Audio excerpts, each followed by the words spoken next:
So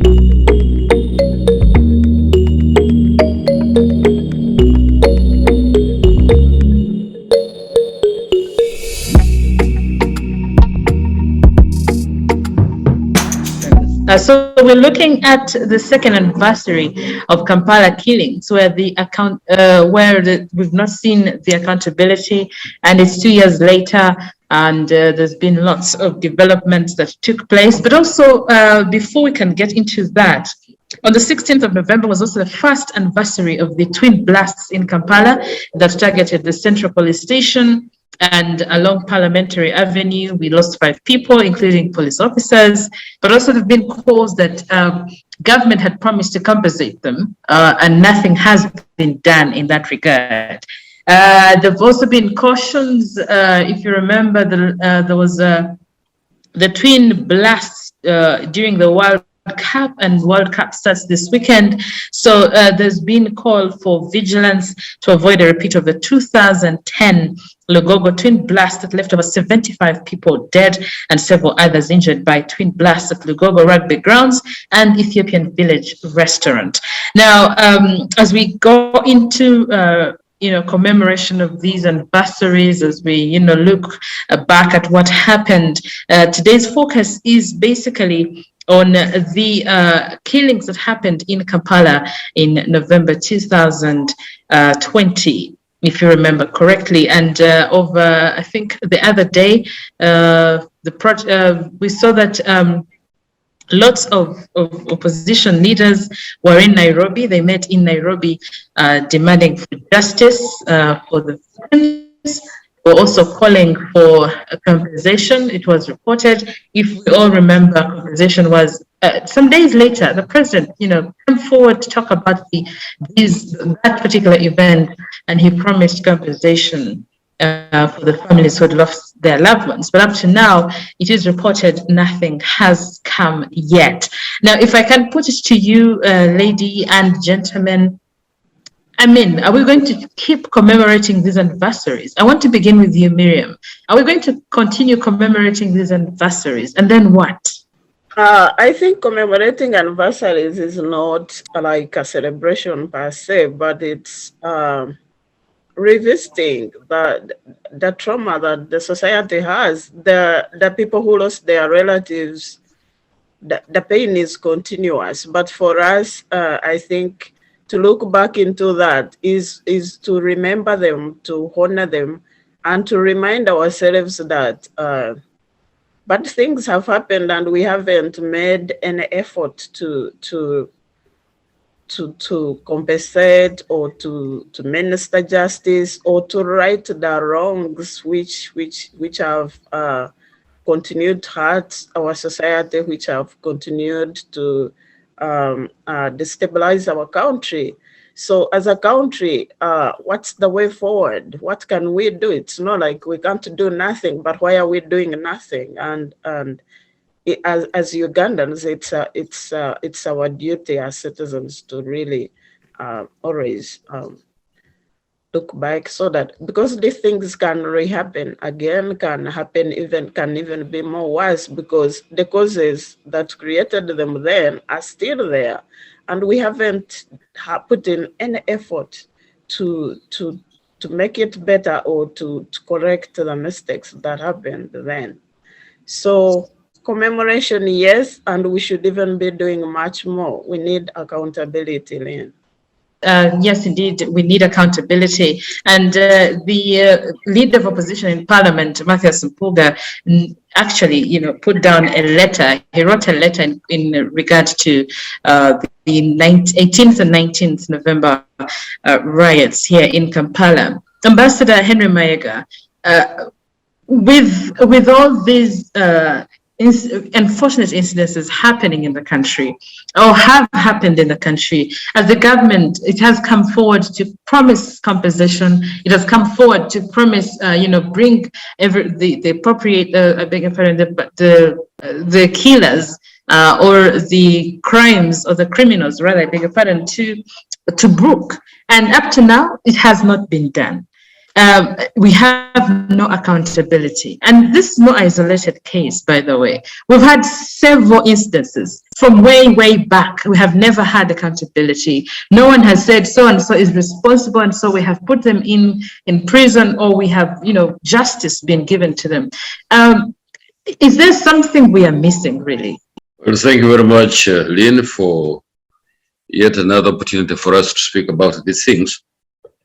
Of course, the first point which I want to make is that whatever life is lost in the country is definitely a blight in our political history. And therefore, in my view, no life should be lost, whatever the political disagreements that we have in the country. Whether those people are from the opposition or from without, life has to be preserved. That is the most important thing that we can do as a country and as a responsibility to citizens of the country. Commemorating, yes, people are free to commemorate. I mean, it's for purposes again of remembering those who have perished as a result of our political disagreements in the country. Of course, it is regrettable, as I've said before, that lives are lost in the process. We shouldn't lose a single soul as a result of us disagreeing along political lines. Now, just like I said in the last discussion that we had, the fact that we do not have NGOs on either side of the political aisle in our country, whether it is opposition or it is NRM. And I remember talking about the fact that at the point of entry into these political parties, or is it political contestations that we have in the country, there is nobody that is asked as to whether they are cannibals or criminals or people who have, in other words, a dark past. Entry is for purposes of making sure that we swell our numbers in politics, in a political contestation. It's all about numbers. How many people do you have? Because the more supporters that you have, the more you're going to make a political score against your political opponents. And therefore, you will find that in a majority of cases, you have people on either side of the political contestation who may not necessarily behave in a way that actually is for purposes of making political progress and political advancement. And therefore, in the process, also making sure that we all have a responsibility of ensuring that lives are not lost in the process. So we don't have NGOs on either side of political. We may come in these talk shows and talk all sorts of things, but the fact of the matter, and as far as I'm concerned, is that we have no NGOs either on the political, in the political opposition or those in the government. I think having made that point, I just want to now go to the next one, that accountability or compensation has either of these two occurred or both of them. Have they happened? That again takes me back to the fact that once we agree that there are bad and good people on either side of the political spectrum in the country, that places on us quite a huge responsibility of ensuring that the country remains stable. But to appreciate fully, because definitely when the government is either compensating or carrying out political accountability in terms of its actions, I don't think they are going to go to the state square to announce that yes, they are doing that accountability, they're giving people compensation and so on. As far as I'm concerned, there have been actually some individuals who have actually been compensated, have been given some level of financial assistance, especially after what happened. I'm not really very sure about the numbers of those who have been assisted by the government, but we can check this out with the Minister of Finance and also with the President's Office, that actually some individuals have actually been assisted. I don't know the exact numbers, but as far as I know is that some steps have been taken towards that direction. But I think for us to appreciate the situation, we need to look at the environment, political environment. And that's also probably touches on the fact that when we talk about democracy in our country, is the population prepared for it? I'm not saying that, of course, democracy is a bad idea and that we shouldn't have it in our country. Democracy is one of the ways how people should express how they want to be governed. And so democracy places again lots of demands on us, all of us, whether you're in the opposition or in the government. And therefore, this brings me to the point where we found ourselves, I mean, before elections, during elections, and after elections. What precipitated these things to happen?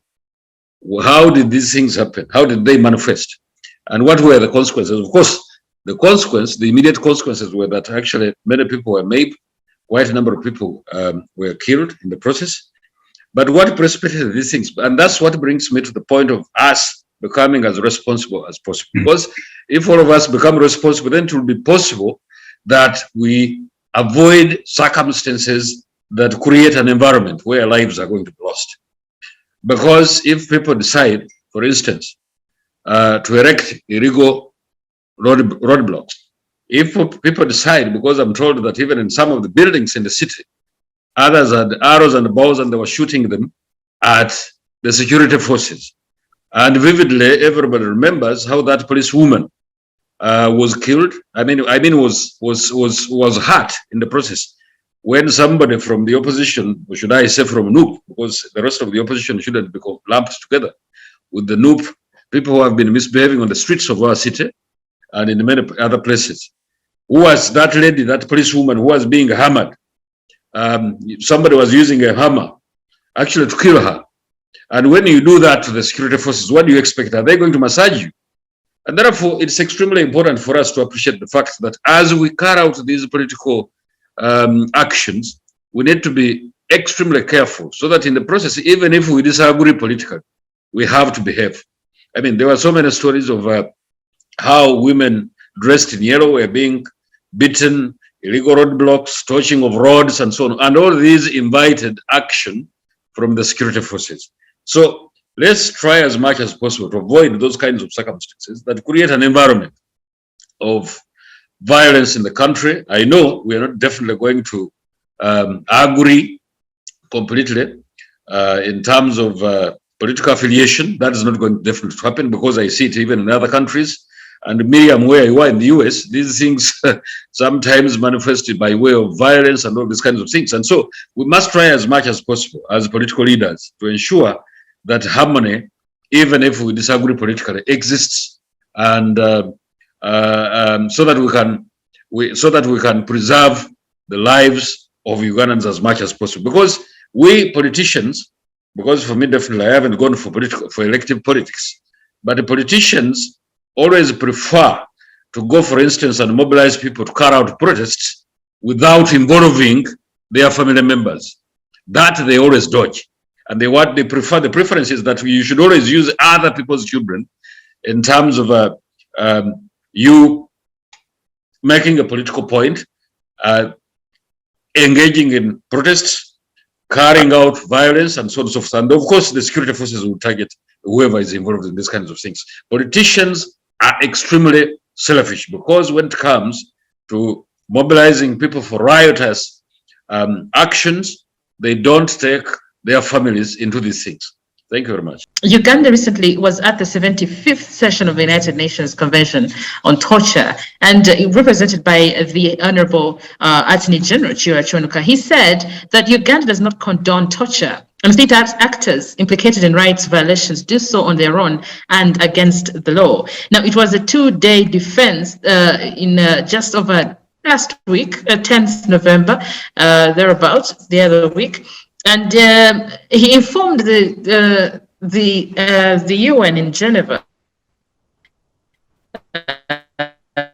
that, yes, Milton, I was asking about that as the Attorney General was, trying to defend the country in regard to saying that government sanctions rights violators and compensates victims in proven cases, and protesters were saying, no, he is lying. What is your take on all that? Of course, he's lying. We don't expect the minister to come there and say, yes, we condone torture. You know, it's the standard PR, you know, come out and try to cover up for these atrocities, spinning. But the sad thing is, most of these major developed industrial countries, they have presence in Uganda. They have ambassadors there. They follow the media accounts. So they know it's an insult to their intelligence for a senior government official to come there. You know, this is what George Orwell called newspeak. In other words, you come there and you say the opposite of what is ongoing. So they don't take them seriously. And I'm glad Ugandans are now becoming much more bold and protesting.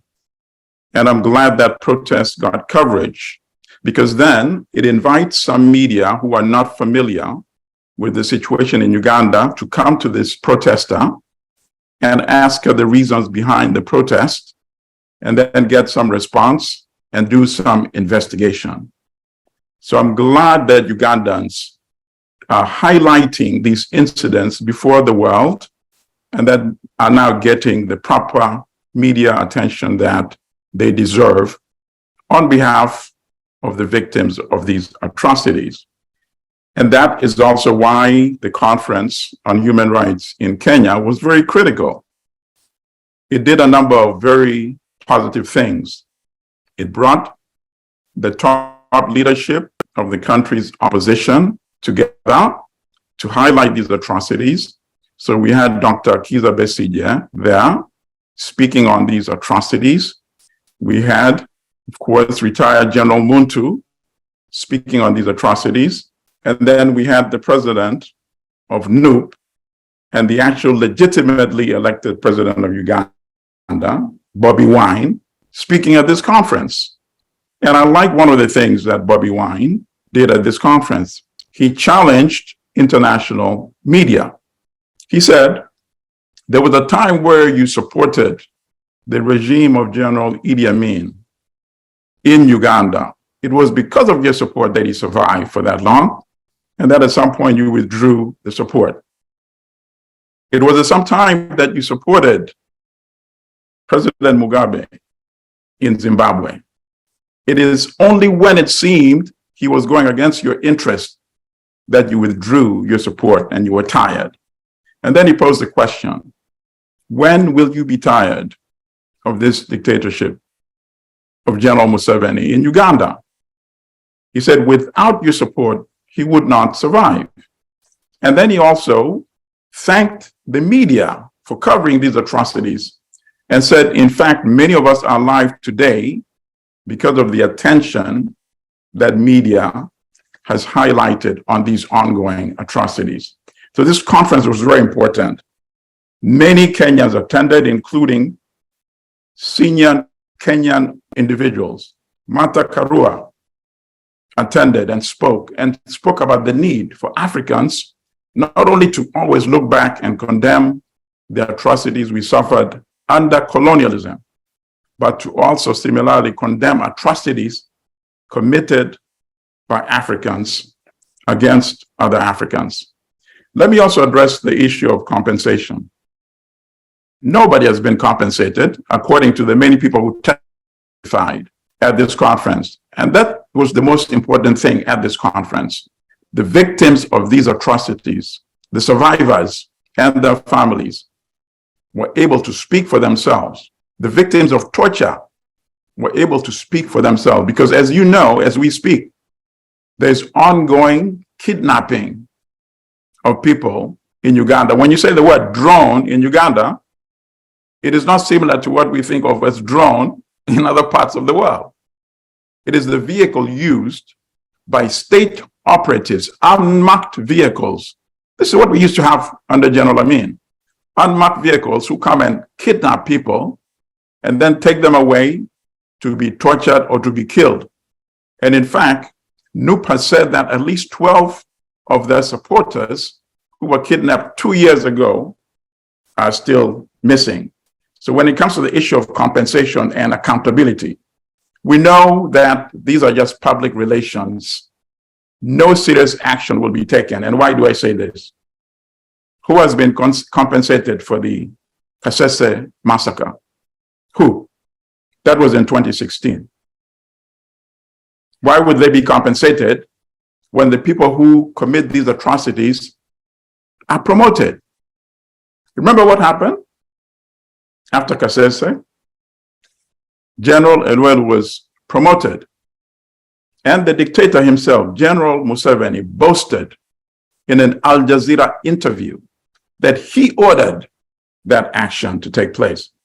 What happened after the United States Treasury Department sanctioned General Abel Candio in 2021 for atrocities, including egregious torture and killing of unarmed civilians, torture that the general himself participated in, including sexual torture? What happened? Was he held to account? Was he punished?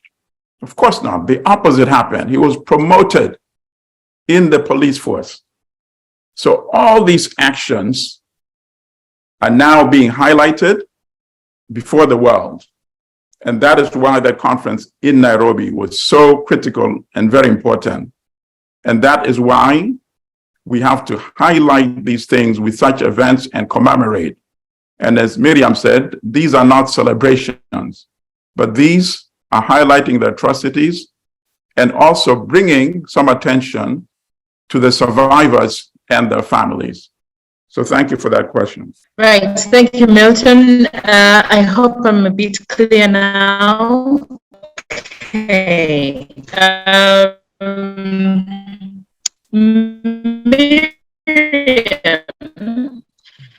Miriam, during that UN convention or that UN meeting that the Attorney General attended, there were references to, and he did say that we have made laws, that Uganda is one of those countries in Africa which has laws that are, against torture, against human rights, abuse of human rights. And he's saying that many of these have been, we are better than most countries elsewhere. And he said government will continue to sensitize and create national awareness on human rights, knowing our past history. We are proud of the progress we continue to make in this regard. Protection and promotion of human rights. Wow.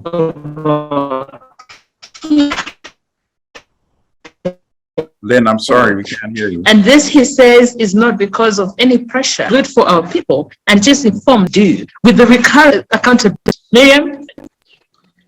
Okay, if I got her, I think she was asking about the Attorney General referred that to the fact that we have so many laws which are against torture. Yep. But like Ambassador rhetorically asked a question, are we ready for democracy? Ambassador, I think that the right question would have been, is NRM government ready for democracy?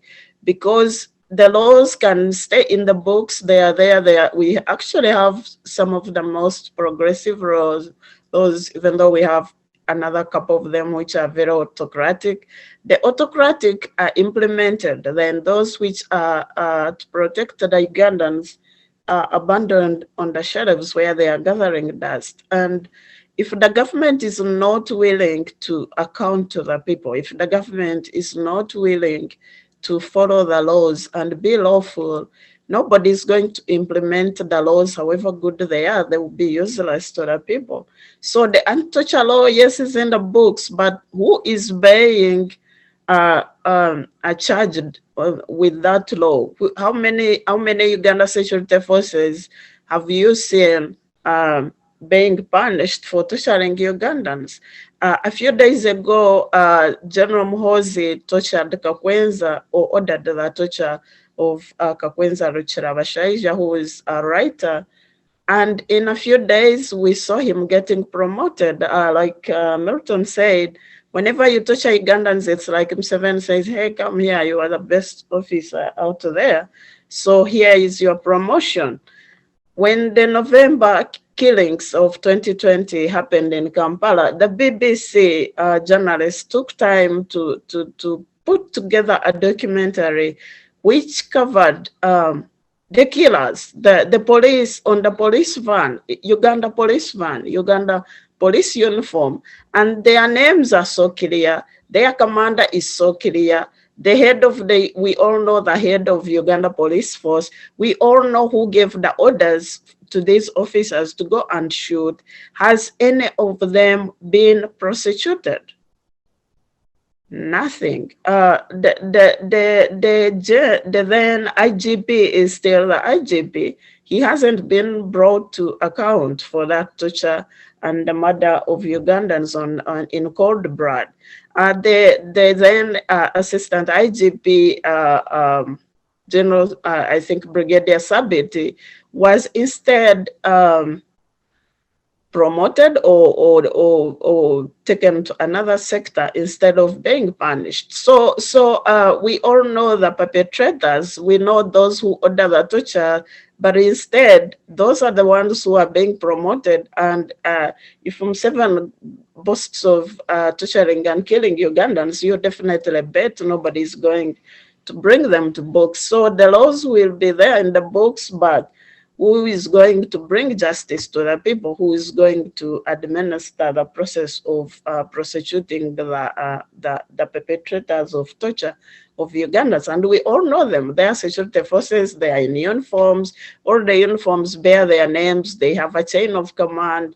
And whoever orders all those murderers that have been happening should be on the record.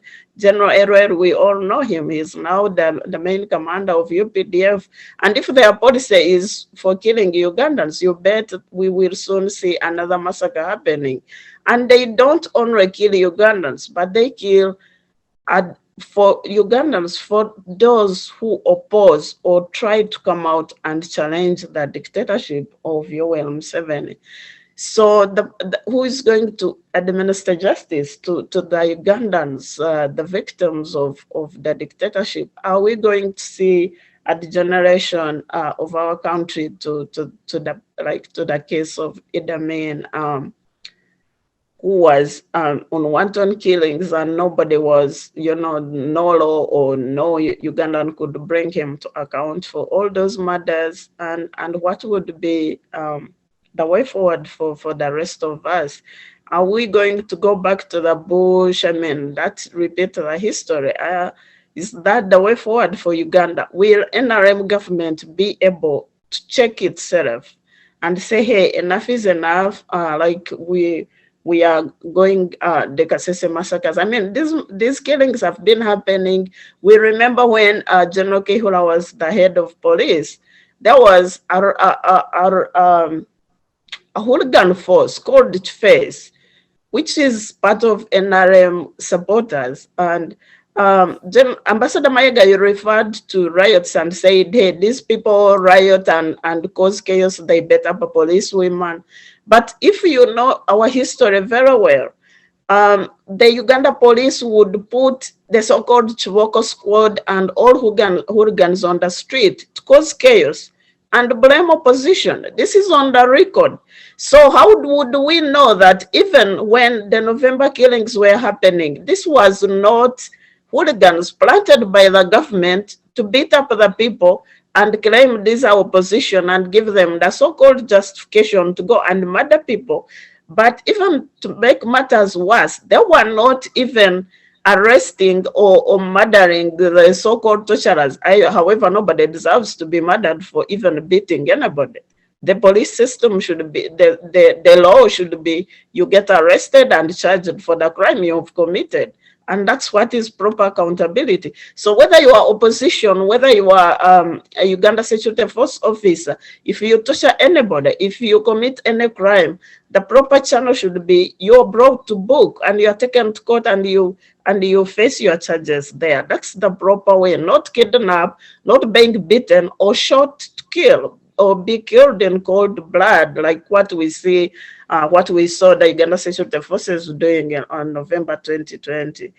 And to make matters worse, I was going to refer to the people killed were innocent Ugandans, people who were minding their business. The old man who was coming to pick his pension, a woman vendor who was busy trying to make her ends meet on the street, a young child who was sent by a mother to go and pick something from the shops. I mean, what crime did those people commit? And the reason we say we want to see justice being done, you know, accountability means you come out and show that you are compensating these people. You come out and show that you are picking out perpetrators and bringing them to justice. We have cameras on the streets. We have, and the reason they put those CCTV cameras was that such a bad people could be easily spotted, and those cameras were put there to curb city violence, like what could have happened on 2020. So if there were people who were causing chaos, beating women, as the ambassador is alleging, use those cameras and pick them out from the streets. What was the justification of shooting people and killing them in cold blood on those streets when you know very well that you're going to hurt innocent people, that these are busy streets which have everybody moving and doing their business? So what was the justification whatsoever? So the process of accountability would be the government coming out and justifying their excessive use of power, their arbitrary killings, and bringing those, the bad people, the so-called bad people, the ambassador called the bad people in security forces, the bad commanders who ordered the murders in cold blood.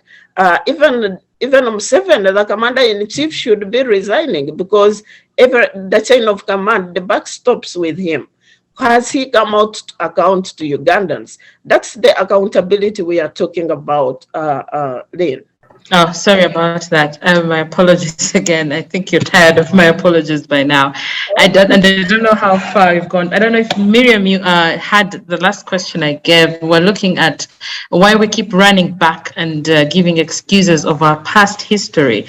Does really our history matter in regard to us observing human rights? I didn't hear that. I think I can respond to that briefly. Right. I think the purpose of history, ordinarily, the history is to teach us the not to repeat the bad mistakes and all the mistakes we'd made before. Like the preamble of our constitution clearly states, it should never happen again. And you know, the most disappointing part is when the NRM government came to power, they promised this shouldn't happen again. And that's why Museveni labeled his movement the fundamental change.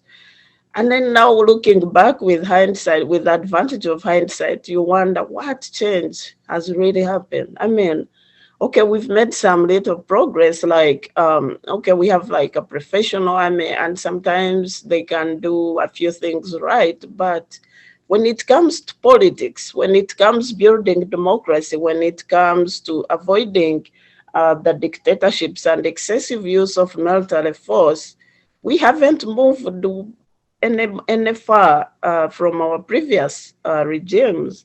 It's the same autocratic government, the same of using the military to govern the people instead of letting the people decide how they should be governed. It's the use of manipulations of the state power to retain yourself in power forever, like we see how Museveni is doing. And he even has no shame to even say that he's still standing in 2026, excuse me, How are we going to see a transition? Are we going to see another coup? Should we wait for another bunch of so-called liberators to come and rescue us from a dictator? I mean, how have we learned from history? What are we doing different from what our past leaders did, and how can we avoid the past mistakes? The excuses don't, the facts are there to speak. They speak louder than the voices, the lies we parade around. So the facts point to NRM is a dictatorship. NRM 7 doesn't want to relinquish power. And if the 2021 elections were worse, you wonder how the 2026 elections will be, or will we even have elections? If we are not building the democratic structures, if we are not allowing the people to govern themselves, if we are not allowing freedom of speech, freedom of association, freedom of political activity to happen, even, you know, being opposition in Uganda is like you are a criminal. You know, sometimes when you say something, they say, oh, if you even say you criticize the government and you're in diaspora, people say, are you planning to come back home? It's as if when you come back home, you will be imprisoned or killed. I mean, what's the what is so wrong about criticizing the government? That's what people do. Check the government. It's the duty of citizens to check the government in power. That's what is called accountability. But in Uganda, being opposition is a crime. The president is like a pariah, is like, you know, like a deity, like those ancient kings. Like even criticizing him is like a sacrilege. And how are we going to move forward with such? I don't know. Lynn, maybe that's. I think Miriam. Miriam, when you say how are we going to move forward and you don't know, well, it is you and I think, you make a difference. Maybe we cannot keep running away from the things that are glaring in our faces. But to you, Ambassador, I'm sorry. I'm not sorry, but I'm saying. My apologies. My network has really bothered me. So I have. I'm going to pose the same question I posed to Miriam, because the Attorney General was saying a lot of things in regard to, of course, painting the country, you know, good. And he was saying that it will continue to sensitize and create national awareness on human rights. And knowing our past history, and this is what I posed earlier to Miriam, but it baffles me that for every little thing that we do or everything that we fail at, we keep running back to our history. And they're saying we're doing it for the will of our people, for the good of our people, and it is informed by our turbulent history. Definitely he was referring to the fact that we had a turbulent history and we're trying to rectify it. But in so doing, we're making things even worse. Ambassador. Thank you very much, Lynn. I don't think we're making things worse. I don't agree with that. With that kind of argument, because if you look back in the 70s and part of the 1980s, the situation was much, much, much worse.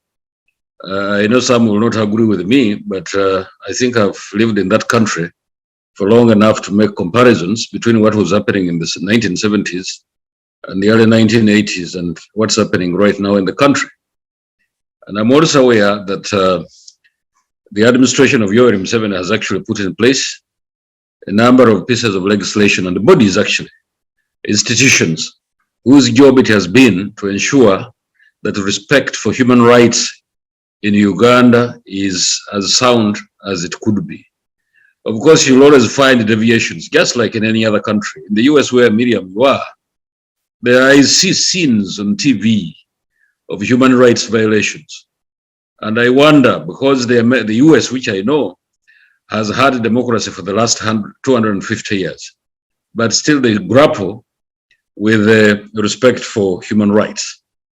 And the silence of the West, for instance, in as far as what's happening in Ukraine, where Ukraine shoots dead prisoners of war, which is total UNESCO, is something that boggles everybody's mind. But to come back home, we must talk about things which are happening at home. And Miriam, you are saying that you don't know whether the elections in 2026 are going to be held. And I just want to confirm to you that those elections definitely are going to be there, because after the plebiscite that we had in 2005, elections in Uganda have been regular and predictable. And I don't think we're going to have any punctuation of those elections. They're going to happen, and that is just as sure as day follows night, or as night follows day. Now, you also said that you're wondering why President Yoweri Museveni doesn't resign from his job as a result of the things that you perceive as human rights violations. And I want to quote one of the people who amused me at one time, who said that whenever problems come and people resign, then who would solve them? And I found that one very interesting, because problems have to be solved by those who consider themselves equal to them, or at least they have solutions that can solve those problems. Now, as far as compensation is concerned, I'm sure the government has got a program for that compensation. Of recent, of course, you and I agree that the economy of the Republic of Uganda has been going, just like any other economies in the world, has been going through a lot of problems. And therefore, the money pass has been affected as a result of the pandemic that we had for a very long time. And then went into these lockdowns and so on and so forth. I'm sure you can see what is even happening in the US itself, because the economy is not doing very well. The prices are up, especially the prices of gas and so on and so forth are up. And just like the US economy has been affected by the pandemic and the subsequent Ukraine-Russia debacle, the economy definitely in the USA, and even in European countries, they are having their situations, and therefore the economies are not doing very well. But I, as far as I know, some level of compensation has been done to some people. I don't have the figures at the moment, but of course I can get those things at probably a later date, so that when we meet again, we can have the statistics that shows that some level of really compensating the people who are affected, or part of them, has actually been done. Now, the Attorney General was in the US.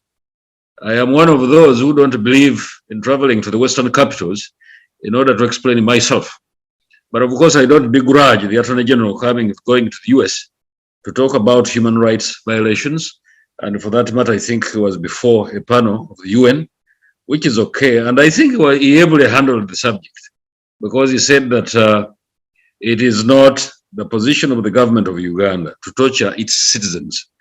And he was very clear on that one, as far as I saw and as far as I know.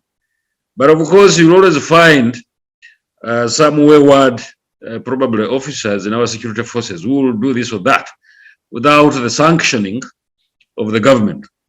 I am not aware, and let me be categorical, I'm not aware of a cabinet meeting in the Republic of Uganda that sat and said, let's go and torture Ugandans. I'm not aware of that. And if any one of us has got those minutes where the cabinet of the Republic of Uganda sat and they agreed that we go and torture Ugandans, they should be tabled so that we can look at them, and then we agree that yes, cabinet sat and agreed that Ugandans should be tortured. Now, Kizza Besigye and Muntu, and then Wine, who sojourned to Kenya to attend a conference to talk about human rights violations, fine, that is up to them.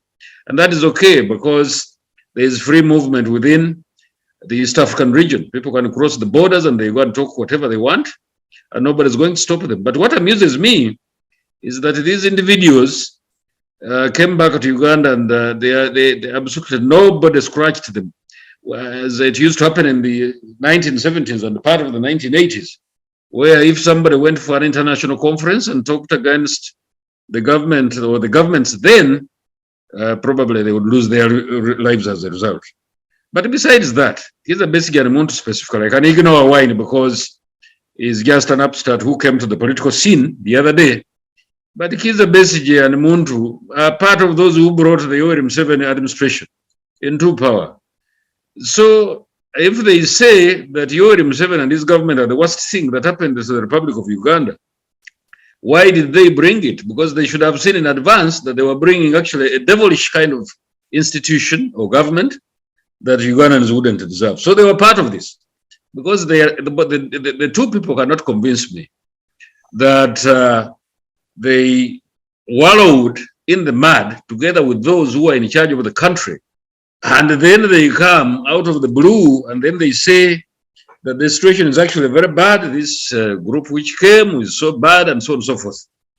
And I don't want to believe that Mugisha Muntu and Kiza Besigye are actually angels, even where they are, in spite of the fact that they belong to the NRM Macharia. I don't want to imagine that they are angels because we have those years regarding their conduct in the UPDF, especially Kiza Besigye. He has a lot of, skeletons in his cupboard. And part of the reason why he found it extremely difficult to continue with the NRM. So, as I said much earlier, at the start of this conversation, we don't have angels anywhere. There are both bad and good people on either side of the political spectrum. The kidnapping, which Milton brought up in Uganda, it is something that has been dubbed by the opposition, that whoever is arrested in drones, irrespective of whether they have number plates or not, that those are actually not arrests, but rather kidnapping. The fact of the matter is, anybody who crosses the red lines of the law in that country, just like in any other country, they're definitely going to be picked and they will be arrested and they will be face the music of the long arm of the law. The Kasese so-called massacre. I think over time, we've been talking about this matter. And if somebody was careful enough to look at the genesis of the Kasese problem, these people had mobilized not only in Uganda, the Kasese people, the Bakonjo for that matter, under the leadership of Omusinga or something like that. They had mobilized both in Uganda and in the Congo. And the mobilization was towards ensuring that they create a state which was supposed to be called Yira Republic. And let me go on record. It was supposed to be called Yira Republic. And they mobilized, they even began arming their own people. I'm not aware of a government that has its security forces intact, that will just sit idly by when these kinds of things are happening. And therefore, in my view, Elwelu and with all of those with whom they took action against the mobilizers for the Yira Republic were doing that in the interest of the country. And I'm not surprised that actually Uganda remained intact. Not even a particle of it was grabbed by anybody in the name of creating a republic called Yira. And many of the people actually who participated in that mobilization have actually walked off scot-free from the law. And nobody has touched them, except those who went into combat operation. And this is what brings me to the point which I mentioned much earlier, that politicians are usually very selfish. We are usually, especially those who go for elective positions, we are usually very, very very selfish because we don't care. Creating an environment, creating a situation where actually war situation is developing, and then we don't involve our family members, but rather mobilize others to be part of that confusion. And eventually, those people get consumed. And that's how the Kasese problem developed, because the people who had been mobilized into an army had even begun attacking police stations. They had begun attacking the detachments of the army and so on and so forth. And you expected the UPDF to sit idly by as those things were happening. And then where would the state be? And which brings me to the related point which I think Milton brought up of sanctioning Elweru. Fine, let them sanction. After all, the US has now sanctioned almost everybody. They have sanctioned Russia. They have sanctioned quite so many African countries, and including individuals and so on and so forth.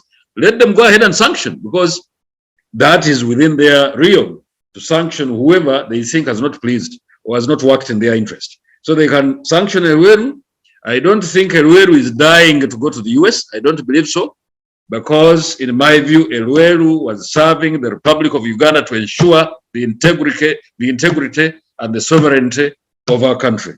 And the country remained intact as a result of those actions.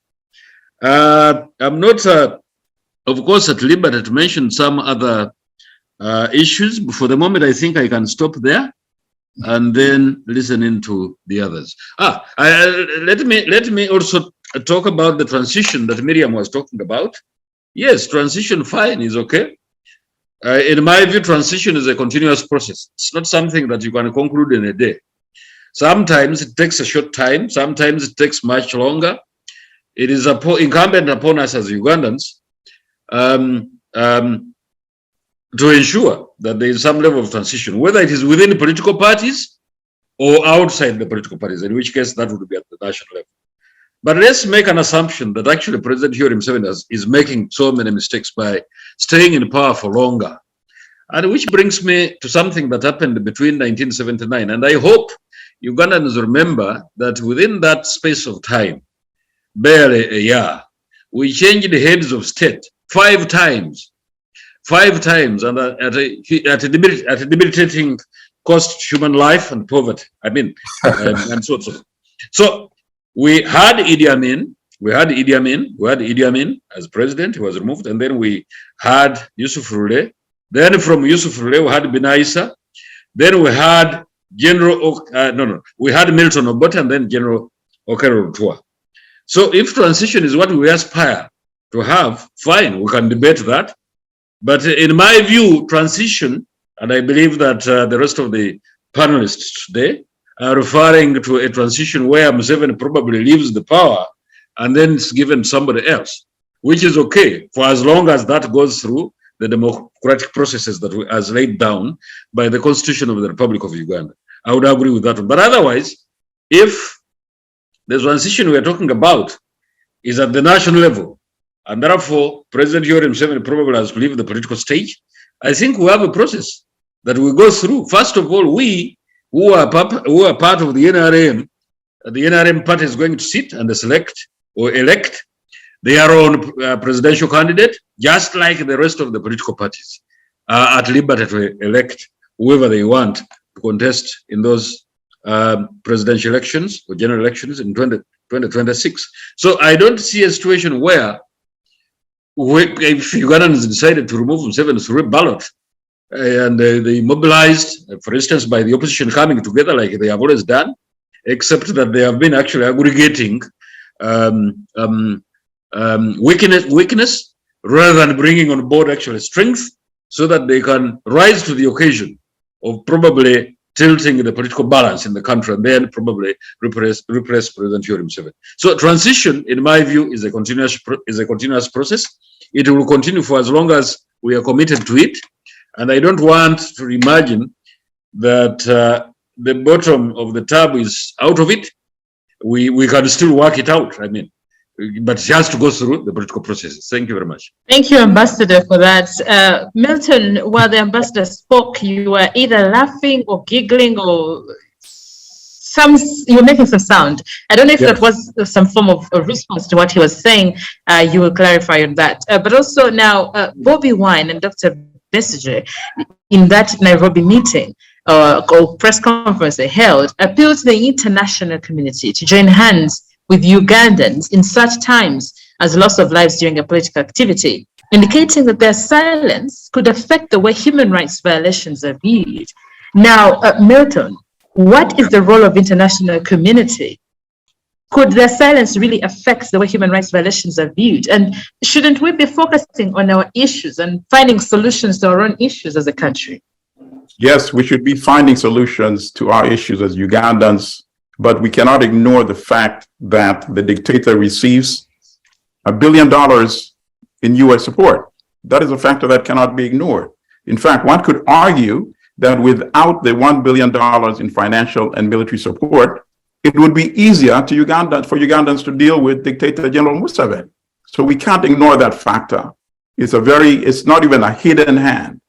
So you have to factor that in what Uganda is facing. In fact, Ugandans are not so much fighting the dictator himself. Ugandans are fighting the sponsors of the dictatorship. When support was withdrawn from General Amin, his regime did not last long after that. When the West finally woke up, withdrew its support, Amin became so desperate, he invaded Tanzania. Tanzania counterattacked and destroyed his army. That's what happened. It was after the international equation was removed from the scene.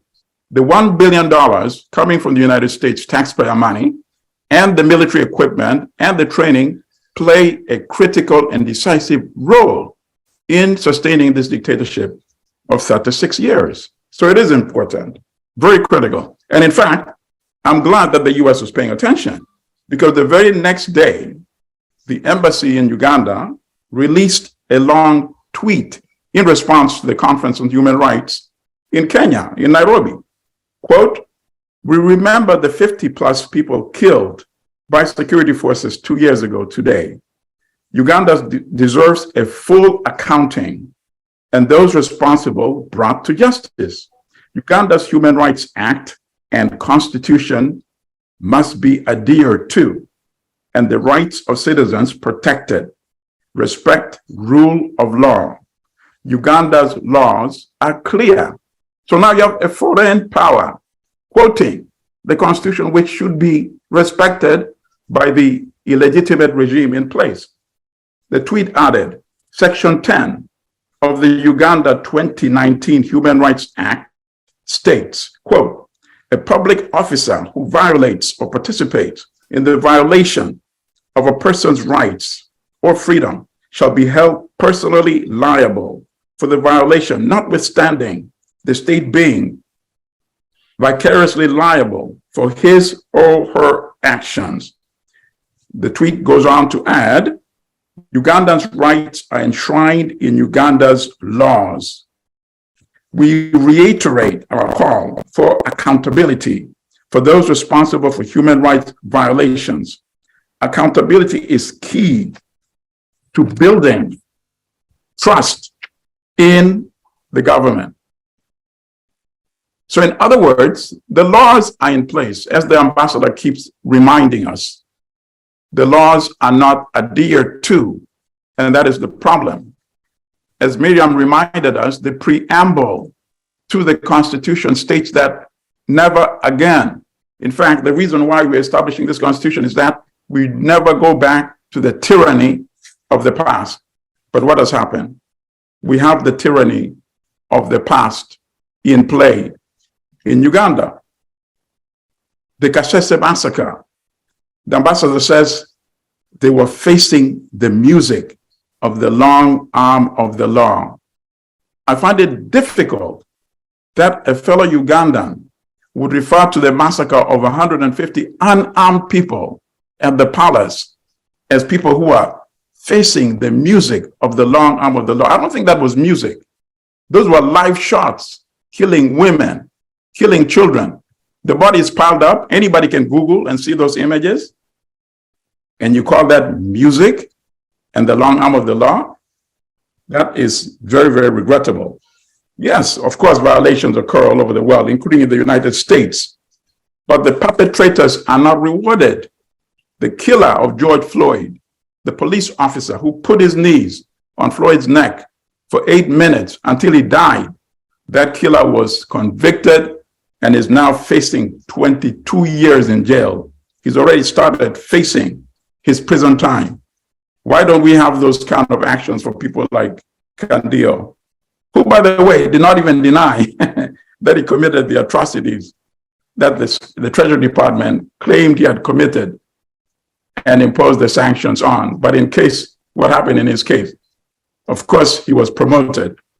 So those are the things we are calling for. We are calling for those laws that are on the book to be respected. You can't just say the Minister of Justice traveling around the world and saying, oh, we have good laws on the books. But by the way, we don't observe or respect those laws. That's the part that they're not saying. They keep reminding us, yes, the laws are there. Everybody knows the laws are there. The issue is, why are those laws not being adhered to? And that is the key question. Thank you. Right, thank you, Milton. Miriam, from what Milton has said, and of course what the ambassador has said, my worry right now is that whereas we rally the international community, will they really play a major role in helping us weed out the evil that human rights violations is in our country? And in so doing, where will that leave us? Won't it leave us at the mercy of the international community? Yeah, Lynn, I think what you are alluding to is that if the international community intervenes directly to remove the government, they would install like a puppet leader or what is commonly called as a regime change kind of thing. I think what the opposition in Uganda and what Milton talked about is, can you stop your sponsoring of the dictatorship? It's not about helping Ugandans remove the dictatorship, because when the international community is sponsoring the dictatorship, it's becoming part of the dictatorial process. So here the Ugandans are calling them to stop their part in aiding the dictatorship so that Ugandans can also do their part of pushing out the dictatorship. So that's not about helping. It's about, can you stop your part in perpetuating the dictatorship in Kampala? And I think that's a just cause, and I don't see why they wouldn't do it. As we know, these international governments are also have their interest, and sometimes they make mistakes and they are not accountable to their voters. So for instance, United States government could be in principle supporting democracies, but they come out and aid dictators. Sometimes maybe they support wars, like Ambassador alluded to in Ukraine, where the president there is arbitrarily killing prisoners of war and stuff. And so people keep on asking their governments, to walk the democratic path. And I think Ugandans should add the voice to that. And if the international powers, whether it's USA, UK, or whatever, is supporting dictatorial activities in Kampala, let them stop so that we are able to govern ourselves in a democratic process, as their governments are also, their people in their own countries are able to hold their governments accountable. We also need a government we can hold accountable. So this is not something like you are helping to change the power in Kampala. No, we don't want them to come in Kampala and kidnap our president or something like that. No. And I'm sure the president, if he didn't have that support, we know, for instance, USA has been supporting NRM military wing, or UPDF, ever since maybe the war in Iraq started, which is in the 90s, and Museveni has been like an agent of Western imperialism in East African region. True. So that relationship actually brings them to it's more like, and the ambassador, you should hear this. The US is not innocent in abetting the dictatorship in Kampala. Actually, it's like a double speak. One side, they condemn the human rights abuses in Kampala, but on the other side, they are the ones sponsoring the military that is abusing the human rights in Kampala. So we are holding them accountable as well as we are holding the Kampala regime accountable. We also want these international governments to walk the talk. If you don't want Uganda military, the security operators in Kampala to abuse human rights, stop sponsoring the process. I think that's a just cause, and we should all join it. I also want to respond to what Ambassador Mayega said, that the Kasese people were justifiably killed. Milton has responded to you, but I think, Ambassador, please, this is so insensitive to claim that the innocent children, we all know people who died in Kasese were not armed rebels or whatever. These were innocent people, and even the guards who were killed in the palaces had nothing but spears and whatever. You see, there is evidence. Wherever there is allegation, can you bring evidence to show that this was an armed insurrection against the government of Uganda? These were women in the palace. These were children in the houses which were tortured. And we saw how the raid happened. The media was there. Everything was covered. So where is the insurrection and the so-called insurrection you are talking about? And actually, the massacre in Kasese kind of reminds us some of the atrocities that are alleged to have been committed by UPDF in northern Uganda during the Konyi War process, because sometimes they would raid some villages and touch people down and kill people massively and claim it was the rebels. Yet all evidence point to the UPDF, but all these things were buried under because most of the people who would be holding the government accountable were either dead or displaced or disempowered to have the capacity to hold the government accountable and raise those cases. But people who witnessed those issues, they are there, and some of them are recorded. And when they come back to Kampala to massacre the people, you see there is a repetition of all these things happening over and over. That's why I was raising the question, what will the future look like as Museveni continues to impose himself on Ugandans? I call it imposing because we all know his popularity has declined. The recent elections have been becoming more repressive, more violent, excessively rigged. So if he is a popular leader, why is he rigging elections? Why is he imprisoning his opponents so that they don't challenge him transparently? Why does he block all opposition to come out to campaign? Why does he beat up his opponents? You can't be so popular, but you are looking, you are chaining your opponents, and then you say, oh, I'm the winner. You are winning against who? Yourself? So what will happen in 2026? If you have been witnessing the Uganda Bureau of Statistics, the population of Uganda is almost coming to 50 million. And we all know that young people who are now forming the bulk of the population, previously there was 70% of Ugandan population. But if the population is multiplying at such a fast rate, now the youth are going to be like 80% of the voting block of Ugandans. So, and we all know how they are going to vote, because the trends have been showing that the young people are not supporting the dictatorship regime. So you know, that's why historians or people who have seen the previous NRM, the conduct of 7 elections before, can predict how worse it's gonna get in 2026. As they say, history doesn't repeat itself, but we repeat the mistakes because we don't learn from the history. Back to you, Lynn. Right. Thank you very much, Miriam, for that. I see here in the chat, can we have free and fair elections that you see happening in Kenya and other progressing countries like Kenya, Ghana, South Africa, among others? And I think this is Miriam. Miriam, you're the one writing. I think you are responding to what Ambassador Mayega said. But Ambassador, if you could respond to that. But there's a pertinent question that has been on my head when I had Milton speak and Miriam speak, especially about the Kasese massacres and how we continuously have no accountability for any of those atrocities committed. Are killers really above the law?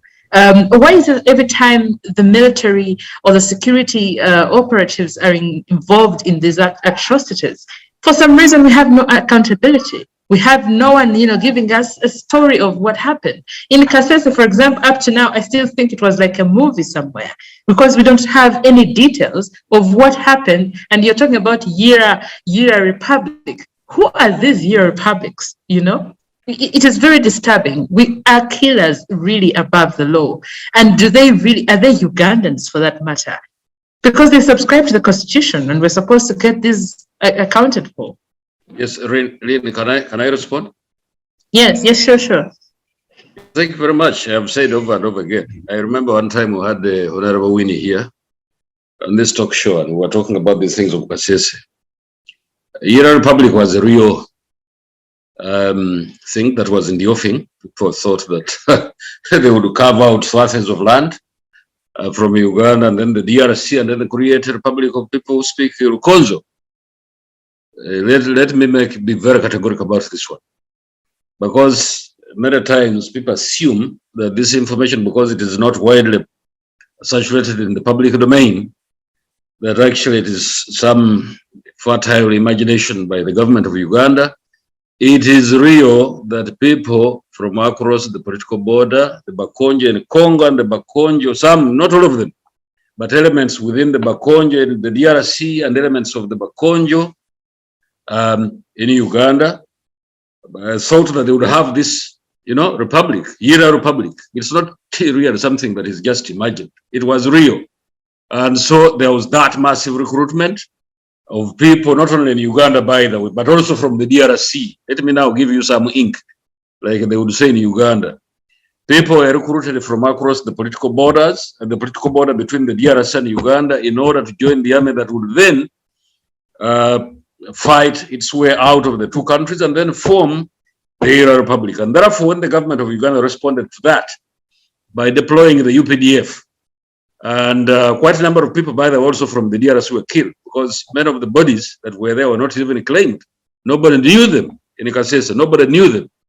And so when we are talking about this thing, let's not just imagine that these are just creations.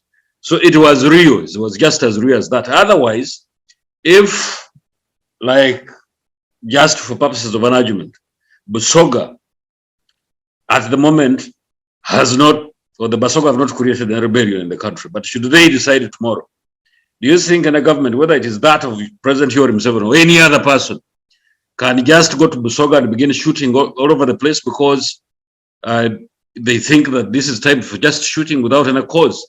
The fact of the matter is, wherever there is going to be a rebellion, and not only in Uganda, but in any part of the world, governments that are worth their name will rise to the occasion to put out those rebellions. And the government of Uganda has risen to that occasion or to those occasions many times, and we've had over 17 rebellions put down by the UPDF.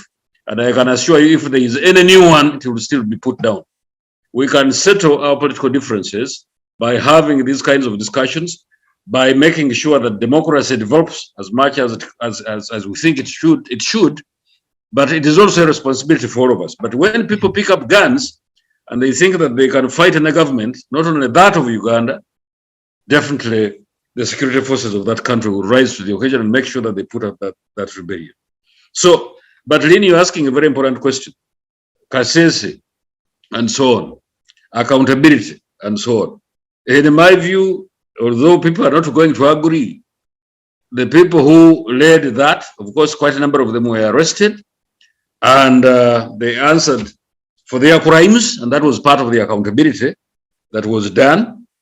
And that's why even the political embers in Kasese have now gone down. People are quiet, and in the last elections, a bigger number of the Bakonjo voted for President Yoweri Museveni in those elections, and because there was that level of rapprochement between the government and the people of Kasese. Extremely important for us to agree. Now, I just want to touch on something to do with the West, the way it deals with not only Uganda, but the rest of the countries around the world, because they have appointed themselves, especially the US, it has appointed itself, the international policeman, and therefore it goes all over the place, poking its nose all over the place, in order either to entrench governments or actually to undermine them so that they can fall. But you and I agree that a number of these agreements, governments that have been undermined by the US have actually not fallen. Just next door there, Venezuela has not fallen as a result of meddling by the US, and quite a number of other countries. Cuba didn't fall, so fine, they can go ahead. If they think that the money they put into the economy of Uganda should stop, fine, that is up to them. That is up to them, and then we'll get new friends. We'll get new friends, because friendship is something that is not only confined to the US. We can make friends with so many others. But for them, because the argument was They are the ones which are the US is actually supporting the dictatorship in Uganda. And you don't even agree that President Yoweri Museveni is a dictator. If he was, then we wouldn't have regular and predictable elections. And secondly, we wouldn't have the three arms of government functioning. Of course, some are going to argue that actually these arms of government are not functioning well. Fine, that is a matter of conjecture, and we can continue to debate about that. But as far as I'm concerned, President Yoweri Museveni's government is not a dictatorship because we have all the ingredients of what it takes to have a democratic country and a democratic government. We can argue about that as well as to whether the government of Uganda is democratic or not. But in my view, I think we have made wide strides in order to make sure that democracy is entrenched in our country, because we have predictable elections and they are also regular, and the three arms of government are also functioning very well. Some are going to disagree on the way, for instance, Parliament works, and they're going to say that it's dictated to by the executive fight. But we follow the British style of politics, that actually we have caucuses and we have chief whips and all these kinds of things, and therefore everybody in the NRM is going to be whipped. Since it has a majority, the NRM members of parliament are going to be whipped so that they toe a line that is more or less that of the executive. And that is the kind of democracy that we have. It might be different from what happens in the US. Fine, that's okay, because the Americans probably chose another path in terms of handling its government and so on and so forth. So, in as far as I'm concerned, we are doing very well. The Kasese rebellion, definitely, that one I think I've exhaustively talked about it. And the security forces, of course, also have their own human rights.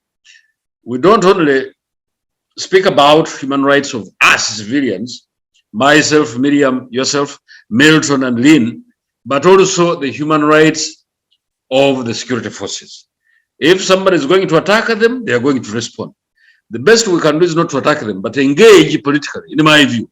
But if we become confrontational, if we protest and become rioters, destroying buildings and government property, and even those who we don't agree with, like the boy whose hands were nailed together by Nup goons because the boy was supporting NRM. All these kinds of things have to be holistically looked at, and then we agree that yes, all of us are Ugandans and we have to work together to make sure that democracy in our country is as entrenched as it can. Right. Thank you very much, Ambassador, for that. Let me see some questions or comments here in the chat room. Okay. Have quite a number of them. All right. Miriam is saying, does that justify the killing of unarmed civilians? I think this goes to you, Ambassador. And does this justify the killing of unarmed civilians like women and children? These are war crimes and crimes against humanity. Milton says they rise to the occasion and massacre 150 civilians, including women and children. Then Miriam goes on to say the truth is that the people of Kasese were to poverty. Milton says in 1966, Obote said he was also dealing with an insurrection in Mengo. So the ambassador is using the same argument. It's the US that has entrenched Museveni in Uganda. Miriam, Kasese is still voting opposition despite the massacre, arbitrary arrests, and coercion from the government. Milton says predictable in the sense that the elections are stolen. There is no argument about whether the government is a dictatorship or a democracy. The ambassador knows the answer to that. We can do better. The ambassador should join the side of the angels. Let's get rid of a dictator. Let's get rid of a dictator of 36 years. Talking about 36 years, recently the NRM was celebrating its 36th year in leadership or in power.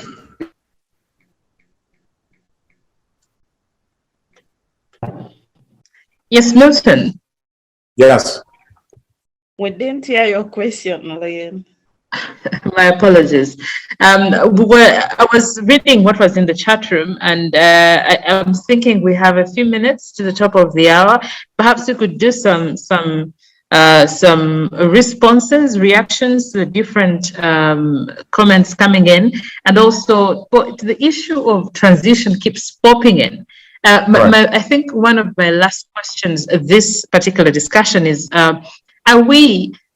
are these human rights violations or these pockets of human rights violations in different corners of the country pointing to a government that has been in power for 36 years, and maybe there's fatigue across the citizens? The people yearn for a situation where they can determine their own destiny. And I'm sure it's not only regular Ugandan citizens, civilians, even the political class. We saw what has happened when the dictator's former compatriots tried to remind him that we fought for democracy. This is not what we fought for. When we joined you in the bush, when we risked our lives, we truly believe that we were fighting against a dictatorship imposed by Milton Obote. So let's create a better Uganda. And at some point, they realized that either the dictator had changed or he never had any intention whatsoever to really introduce a democratic dispensation in Uganda. So they parted ways. And of course, that was an act of bravery on their part. Dr. Besigye, for example, parted ways. They made it very difficult for him, first of all, to get out of the military so that they could still impose military discipline upon him. He was allowed to leave the military.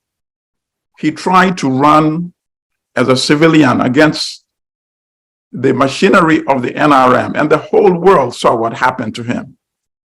He was arrested multiple times, beaten multiple times, crushed multiple times. The dictator, using language that does not even befit children, accusing him of being HIV positive. What kind of grown-up makes that as an accusation against another individual? And I'm sure Besigye was very restrained and respects the Hippocratic oath that he took as a doctor, because he was at one time the personal doctor of this dictator.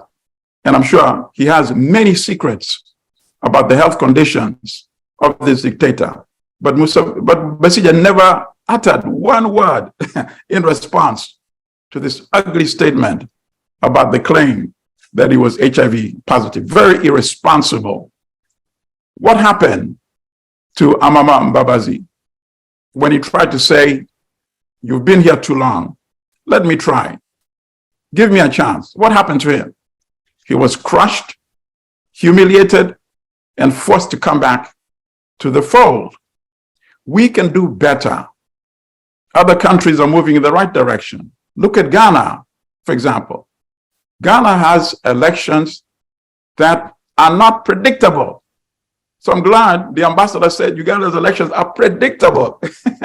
Unconsciously, he's conceding that the outcome is predictable. The dictator is going to steal it. Everybody sitting here on this panel knows that General Museveni is not going to allow himself to be voted out. He will never accept the results. We know that Dr. Besigye defeated him on a number of occasions. What did he say? "I control the army. I control the police force. I control the election commission. I control the Supreme Court." What do you have to say? "I will remain president." And that's exactly what he did. The same thing with Bobi Wine. This so-called upstart, as the ambassador refers to him, defeated the dictator. How do we know that? Because the dictator's number one sponsor, the United States, even on this occasion, have to be honest. And if you go to the website of the State Department, the statement is still there. These elections were neither free nor fair. They know the dictator lost. The dictator knows he lost. Ugandans know that he lost. I say all this to suggest that we can create a better Uganda. This contestation, unnecessary, is diverting us away from realizing our ultimate goal, which is to create a prosperous nation. We have the resources. the natural and mineral resources, and we have the human capital. Talented Ugandans with skills at all levels.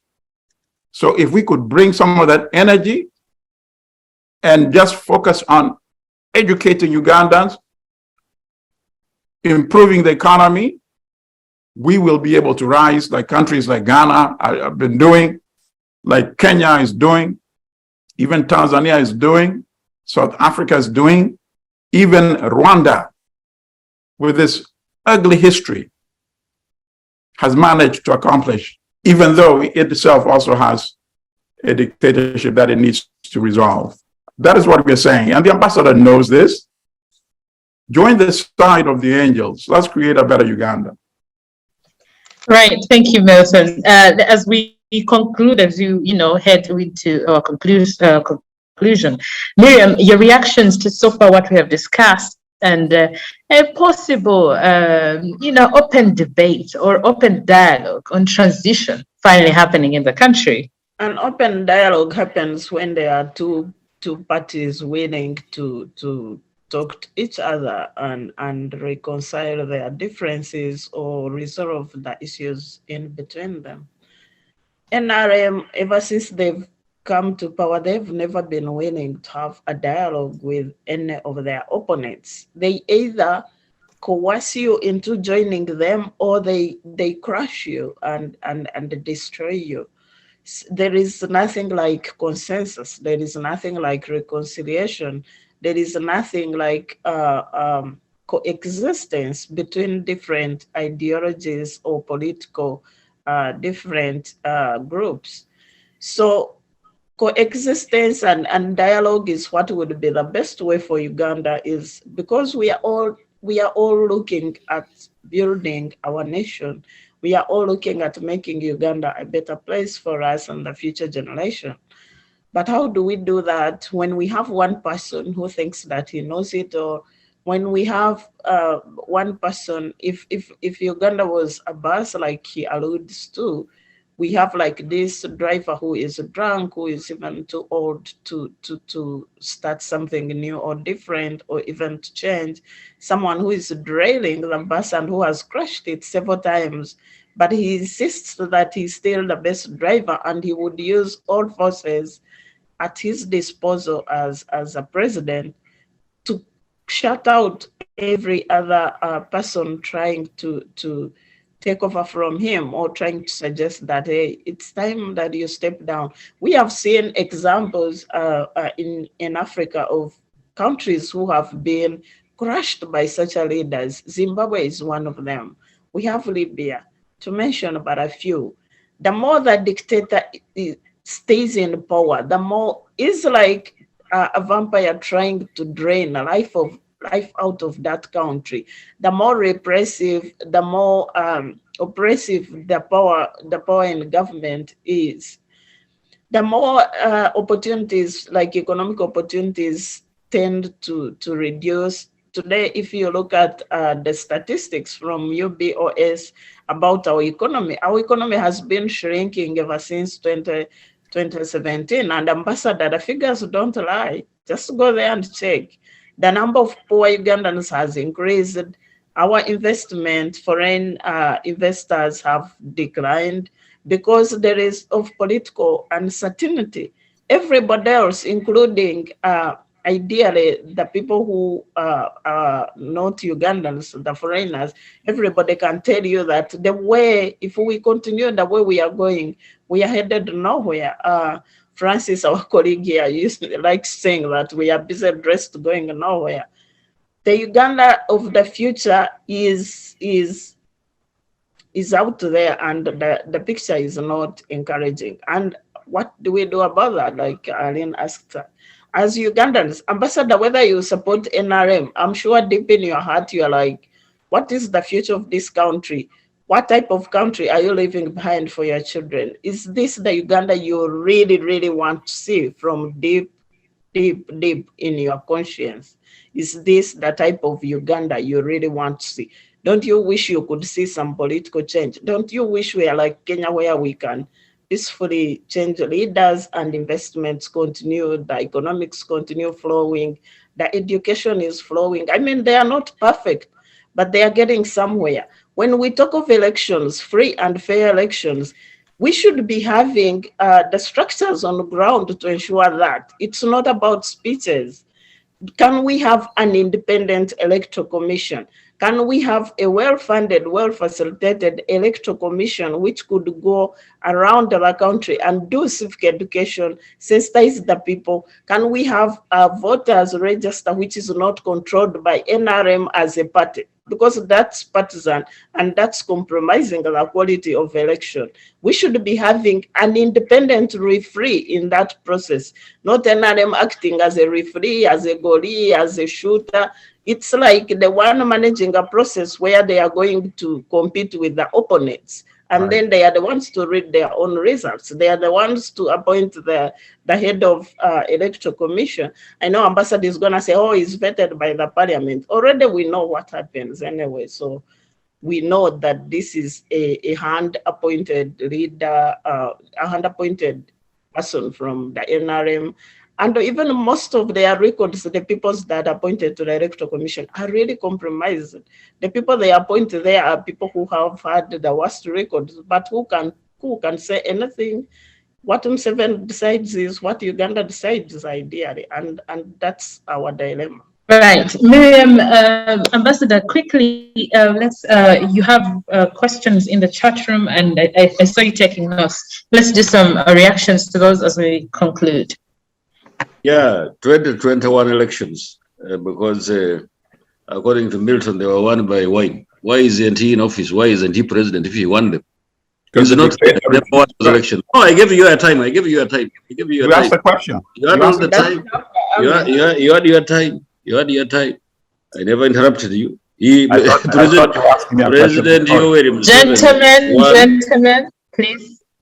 President Yoweri Museveni won those elections, and the court confirmed him. If you want, the court record is there, of course. And of course, it's very difficult that in Africa we accept that we have lost. You can only accept a win.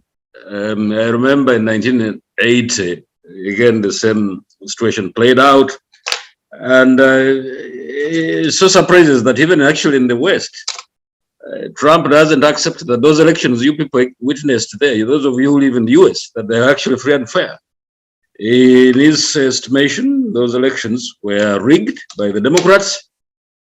So, this kind of thing seems to be permeating everywhere. That actually people are rigging elections in the US. I never would believe that kind of thing. I remember the contest between George Bush and the others.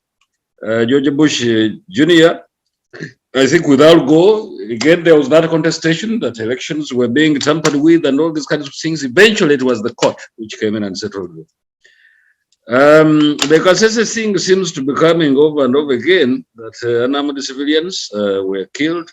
Of course, I don't support a situation where unarmed civilians are killed in the process of our political contestations. I think I made my position very clear at the beginning of this conversation, so I don't have to belabor that. And somebody, I think, put the figure at 160. 1966 came out for mention. I think it must have been Milton that the rebellion which was at Mengo. And I think we should put these things in the context, because what happened in 66, since I come from Uganda, I can really say a few things. Because when people begin to arm themselves and they begin to attack government police stations, they begin to attack whoever probably they don't agree with politically, what happens? Of course, the security forces are going to come in. And that's what happened in 1966, because Buganda actually had mobilized against the government and they were attacking police stations and so on and so forth. In fact, the situation even became much worse because they were targeting those who were not Buganda. So 1966 comes, and so Milton Obote, executive prime minister, of course, he had to take action using the security forces. Elections, I think, again, this was mentioned by Milton, that of course, he was contesting my line of argument that actually those elections, even if I argued that they were regular and predictable, they're actually stolen. Fine. that is still a matter of conjecture, because to the opposition, they are stolen. To those of us who supported the government, definitely these elections were not stolen, because we went out for a campaign, and we campaigned in every part of the country. And I want to believe that those elections were won by President Yoweri Museveni. Milton, my good brother, is telling me that I should join the angels who are in the opposition side. And I want to say you should join the angels on the NRM side, because that one is going to answer lots of questions. We can have a good discussion. That was good. That was good. Absolutely. I'm glad we're ending on a good note. But all of us are Ugandans, by the way, and we can discuss these things. So whether we disagree politically at the moment, you never know. Tomorrow we might agree with each other. I have seen people changing. Absolutely. Yeah. So, right. Thank you very much, Ambassador. And Milton, in a few, as we wind up. No, I want to end on a good note. I think I've made my points very clearly. I think, as I said, the very first time we had this conversation, I think the ambassador wants a better Uganda, the same Uganda that we all want. And the ambassador talked about changing, and that perhaps I might join the NRM. I'm willing to make a prediction that when the story is ultimately written and we are creating a new Uganda, the ambassador is going to be part of this new process. The ambassador seems to be too intelligent to want the NRM regime to continue. So see you on the sides of the angel one day, Ambassador. My angel side as well. Miriam, over to you in a few as we wind up. Miriam, did we lose you? Yes. To conclude, yes. I think, yeah, we've really said it all. But I think we should all remind ourselves, and I'll call upon all the listeners. We need to have like a moment and we think about the country we really want. And when we are thinking about Uganda, let's not be pushed into this dark corner of like, our history was ABCD. By the way, most African countries even had histories which are more worse than ours. Countries like Angola, which had like the rebellion up to the late 80s and so on, or countries, even countries like Zimbabwe are going to recover ahead of us because they're going to focus on recovery and ensuring that they have a good democratic government in power. So we all have seen the worst as Africa, and we've had varied but almost similar histories of having dictatorships. Some even had leaders where there were assassinations and stuff. But the question is, how do we move forward? This is 21st century. Africans' populations is the fast rising in the world. We should take benefit of learning from other countries who have been there before, because we are coming in later. We should take that opportunity and learn from them so that we don't have to repeat the long winding process they took to democratize or develop their economies. We should take advantage of technology. We should take advantage of progressive leaders who are open-minded, transparent, and development-oriented, who are democratic, who know that all citizens have equal rights. And we should, that's the thing frustrating with NRM government and having like Museveni's leadership. It's like their thinking doesn't belong in the 21st century. And how do we catch up with the rest? I gave examples of Ghana, Kenya, South Africa, because people like Ambassador Mayega like saying, oh, US is not doing better, or US has been democratic for the last 100 or so years. So, but there are these African countries like Kenya, which recently had the worst violent wars in history in 2007. But right now they are having the fast moving forward democratic process in that country. We recently saw them bloodlessly and transparent as possible, change their governments not once, but several times over. Their leader is retiring peacefully. Can we just borrow a leaf and try to do that in Uganda? It's not about NRM government. Even NRM government can change power, by the way, within NRM, and it doesn't have to be having one leader on top. By the time you insist that you only have one option of leadership, of one person in leadership in your party ranks, that's a sign of failure, and very, very, very bad failure. Because as a party, you should have several options of leadership. And by this time, 7 would have been repressed several times over, and we should have seen different varieties of several leaders coming up and leading your party forward. Because one person cannot know it all, and you can't say that one person cannot make mistakes for all these years, and his ideas are exhausted anyway. The facts show. We don't see anything new he's trying to make. Or you listen to all his speeches from like the last 2011 or whatever. Museveni has not said anything new. He is so detached from whatever is happening on around the world as far as development is concerned.